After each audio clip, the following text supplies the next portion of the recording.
आज इस वीडियो में हम बात करेंगे मॉडल्स ऑफ सोशल रिस्पॉन्सिबिलिटी। अगर आप मेरे चैनल पर नए हैं तो चैनल को सब्सक्राइब करें और वीडियो को लाइक करें। स्टार्ट करते हैं models of social responsibility operating in India. तो जो सोशल रिस्पॉन्सिबिलिटी है इंडिया में, वो हमारे इंडिया में पुराने टाइम से ही चली आ रही है, लाइक महात्मा गांधी के टाइम से ही। तो इस पर कुछ मॉडल्स बनाए गए। एनर्जी एंड रिसोर्स इंस्टीट्यूट की एक रिपोर्ट में CSR के 4 मॉडल्स रेडी किए गए। इन मॉडल को 2001 में लाया गया कुमार और उनकी टीम के द्वारा। तो उन्होंने सबने मिलकर इस मॉडल को रेडी किया और इसमें उन्होंने 4 मॉडल्स के बारे में बताया, जिसमें हमारा फर्स्ट है the ethical model, second the statist model, third the liberal model and fourth the stakeholder model. तो ये 4 मॉडल हैं जो कि सोशल रिस्पॉन्सिबिलिटी को बताते हैं हमारे इंडिया में। The ethical model. The ethical model is based on the Gandhian model of trusteeship. According to this model, that rich should use their wealth for the welfare of the poor and the underprivileged. तो ethical model जो है वो गांधी जी के trusteeship के Gandhian model पर based है। तो according to Gandhian model, जो अमीर लोग थे उनको अपने धन का कुछ % हिस्सा गरीबों के और जो पिछड़े हुए लोग थे उनके वेलफेयर के लिए खर्च करना चाहिए। तो जो एथिकल मॉडल था वो भी इसी मॉडल पर डिपेंड रहा। अगर हमारे भारत में देखा जाए तो पॉवर्टी एंड अनइक्वालिटी की प्रॉब्लम पहले से ही चली आ रही है और ये अभी भी कहीं ना कहीं देखने को मिलती है। तो जब तक बिजनेस जो मैन है या अमीर लोग हैं वो ऐसे सोशल एरिया जो कि पुअर हैं, अनप्रिविलेज्ड हैं, उनको डेवलप करने के लिए आगे नहीं आएंगे, तब तक हमारे देश में कहीं ना कहीं ये प्रॉब्लम आती रहेगी। सेकंड पॉइंट है हमारा ethical CSR assures customer that their interest are part of the company's values. The products and services are design to meet customer real needs without being manipulated through marketing practice. तो ethical जो है वो corporate social responsibility में customer को यह assure कराता है कि उनका जो भी इंटरेस्ट है, यानी कि जो लाभ मिल रहा है कस्टमर को, वो कंपनी के वैल्यूज़ का ही एक पार्ट होता है। जो कंपनीज़ होती हैं उनके प्रोडक्ट और उनकी जो भी सर्विसेज होती हैं उनमें किसी भी टाइप का हेर फेर ना हो, कोई भी धोखाधड़ी ना हो। इसके लिए क्या किया जाता है, एक मार्केटिंग स्ट्रेटेजी को तैयार किया जाता है। किसके लिए? कस्टमर्स के लिए। जिससे क्या होता है कि कस्टमर की जो रियल नीड्स होती हैं उनको कंप्लीट करने के लिए इस मार्केट स्ट्रेटेजी को बनाया जाता है। नेक्स्ट बात करते हैं according to the Gandhian model of trusteeship, wealth should be held in trusts for the good of society. To make a business financially sustainable it must also maintain its ethical values. तो trusteeship के गांधीवादी model के अनुसार जो wealth होता है, धन होती है, उसको सोसाइटी के वेलबींग के लिए, यानी कि सोसाइटी के भलाई के लिए ट्रस्टों में रखा जाना चाहिए। ऐसा ट्रस्टीशिप के गांधीवादी मॉडल में कहा गया है। साथ ही बिज़नेस को फाइनेंशियली सस्टेनेबल बनाने के लिए जो भी एथिकल वैल्यूज़ होती हैं, नैतिक मूल्य होते हैं, उनको भी मेंटेन करना चाहिए। और इसके अलावा जो भी हमारी सोसाइटी में अनइक्वालिटी है उसको इक्विटेबल सोसाइटी में ट्रांसफॉर्म करने के लिए भी डायरेक्शन को प्रोवाइड कराना चाहिए टाइम टू टाइम। एथिकल और ह्यूमन राइट्स सोशल रिस्पॉन्सिबिलिटी।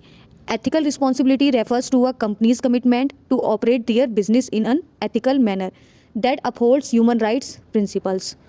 तो जो एथिकल रिस्पॉन्सिबिलिटी होती है वो कंपनीज या फिर प्राइवेट सेक्टर के लिए होती है। इसमें क्या होता है कि कंपनी अपने बिजनेस को एथिकल मैनर के साथ बनाए रखती है और एथिकल मैनर के ही साथ ऑपरेट करने के लिए भी वो कमिट होती है। और जो भी ह्यूमन राइट्स होते हैं इन द कंपनी, उनके प्रिंसिपल्स को भी मेंटेन रखती है। तो इसमें हम एग्जांपल लेते हैं fair treatment of all stakeholders. तो जितने भी स्टेक होल्डर्स होते हैं सबके साथ फेयर और स्मूथ बिहेवियर को कंपनी के अंदर बनाकर रखना चाहिए। Fair trade practice and equal pay. तो जो ट्रेड होता है, व्यापार होता है, उसकी प्रथाओं को, ठीक है, और उन जो पेमेंट रिलेटेड इश्यूज़ होते हैं उनमें इक्वलिटी होनी चाहिए। Setting a higher minimum wages.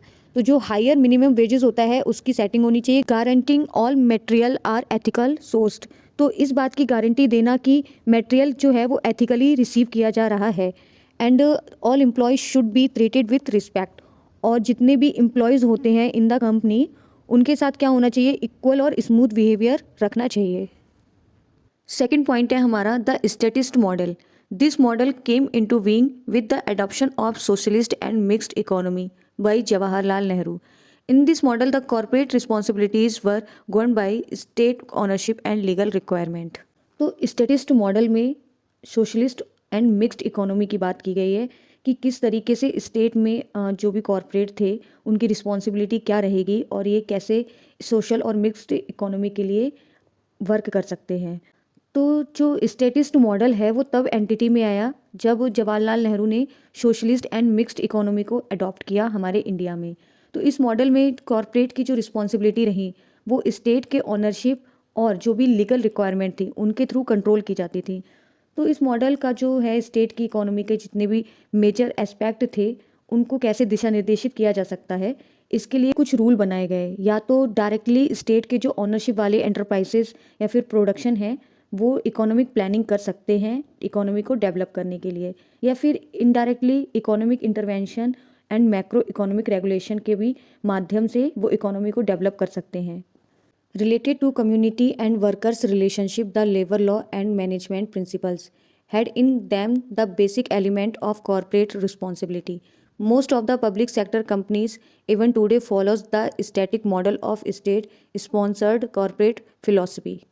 तो जो स्टेटिस्ट मॉडल है वो सिर्फ और सिर्फ स्टेट के ओनरशिप एंड लीगल रिक्वायरमेंट पर बेस्ड नहीं रहा, बल्कि कॉरपोरेट के लिए, कॉरपोरेट की रिस्पॉन्सिबिलिटी के लिए जो भी कम्युनिटी बनाई गई एंड वर्क रिलेशनशिप को बनाया गया उसको रिलेट किया गया लेबर लॉ से और जो भी मैनेजमेंट प्रिंसिपल थे उनसे।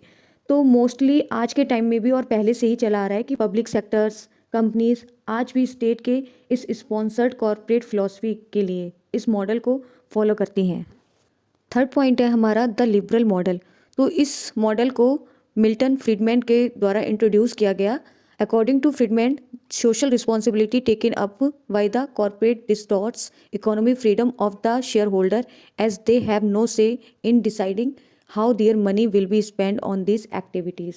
तो फ्रीडमैन ने कॉर्पोरेट सोशल रिस्पॉन्सिबिलिटी और शेयर होल्डर के बीच कंपैरिजन करते हुए बताया है कि कॉर्पोरेट के द्वारा ली गई जितनी भी सोशल रिस्पॉन्सिबिलिटीज़ होती हैं वो शेयर होल्डर की इकोनॉमिक फ्रीडम को बिगाड़ती हैं, क्योंकि सोशल रिस्पॉन्सिबिलिटी एक्टिविटी में शेयर होल्डर का पैसा कैसे स्पेंड किया जाएगा यह डिसाइड करने का शेयर होल्डर्स को कोई भी अधिकार नहीं होता है।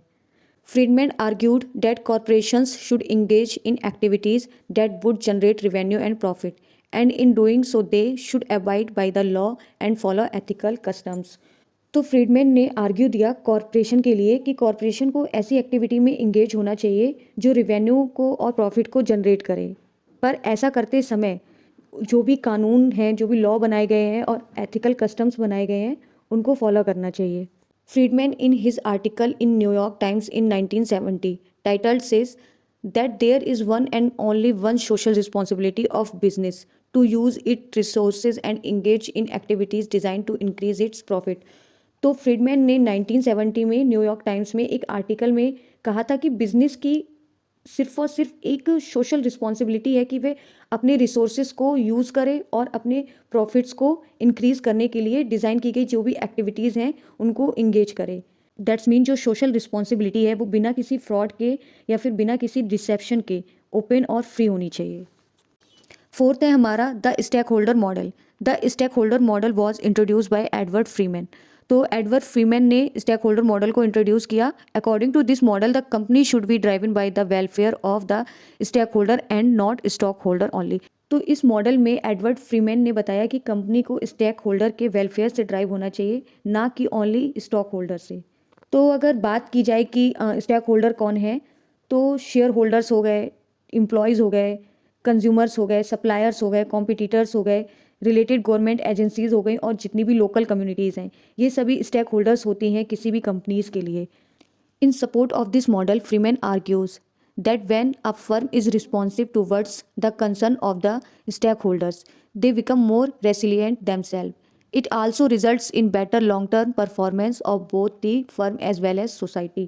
तो एडवर्ड फ्रीमैन ने इस मॉडल को सपोर्ट करते हुए कहा कि कोई भी फर्म जो है वो स्टेक होल्डर के कंसर्न के या फिर उनकी जो भी चिंताएं होती हैं उनके प्रति रिस्पॉन्सिव रहेगी, तो वो फर्म जो है वो खुद ही फ्लेक्सिबल बन जाएगी, जिससे कि क्या होगा, फर्म और जो सोसाइटी है उन दोनों की परफॉर्मेंस बेटर होगी लॉन्ग टर्म के लिए।